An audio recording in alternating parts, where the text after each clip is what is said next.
এবার ভারতের একটি ব্রিজ ধসে চলন্ত গাড়ি পড়েছে নদীতে। ভয়াবহ এই দুর্ঘটনার ভিডিও সামাজিক যোগাযোগ মাধ্যমে ভাইরাল হয়েছে। গুজরাটের মাহি নদীতে ঘটে যাওয়া এই দুর্ঘটনায় এখন পর্যন্ত 9 জনের মৃত্যুর খবর পাওয়া গেছে।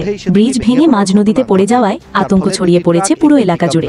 কিভাবে বিশাল এই ব্রিজ হঠাৎ ভেঙে পড়ল নদীতে, বিস্তারিত জানাচ্ছেন ইশতিয়াক হোসেন।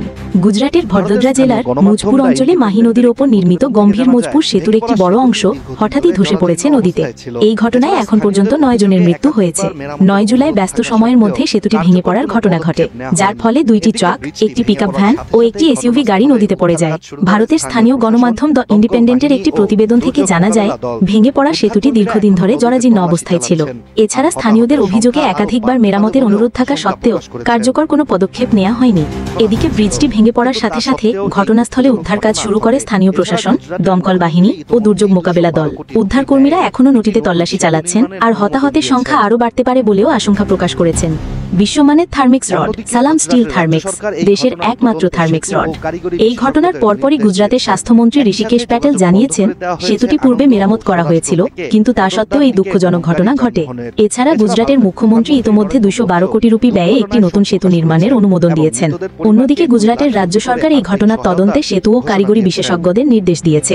একই সাথে যোগাযোগ বন্ধ করে দেওয়া হয়েছে আনন্দ ও সৌরাষ্ট্র থেকে ভড্ডোদার দিকে গমনকারী যানবাহনের। এছাড়া ভারতের প্রধানমন্ত্রী নরেন্দ্র মোদীও দুর্ঘটনায় শোক প্রকাশ করেছেন এবং মৃতদের পরিবারকে 2 লাখ রুপি করে আর্থিক সহায়তার ঘোষণা দিয়েছেন। এই দুর্ঘটনাটি নিয়ে বিরোধী রাজনৈতিক দলগুলো ইতিমধ্যেই রাজ্য সরকারকে তীব্র কটাক্ষ শুরু করেছেন।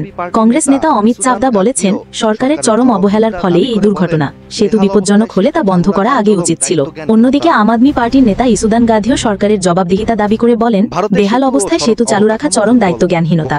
ভারতে সেতু ও সড়ক অবকাঠামো দুর্বল, বহুদিন ধরেই এটি সমালোচনার বিষয়। 2022 সালে গুজরাটে একটি শতবর্ষী ঝুলন্ত সেতু ধসেও 132 জনের মৃত্যু হয়েছিল। একই ধরনের দুর্ঘটনায় গত মাসেও পুনে শহরে একটি পর্যটন এলাকায় 4 জনের মৃত্যু হয়। এছাড়া সম্প্রতি ঘন বর্ষণের কারণে গুজরাটের বিভিন্ন অঞ্চলে সড়ক ও সেতুর উপর অতিরিক্ত চাপ তৈরি হয়েছে, যা এমন দুর্ঘটনার ঝুঁকি আরও বাড়িয়েছে বলেই মনে করছেন বিশ্লেষকরা।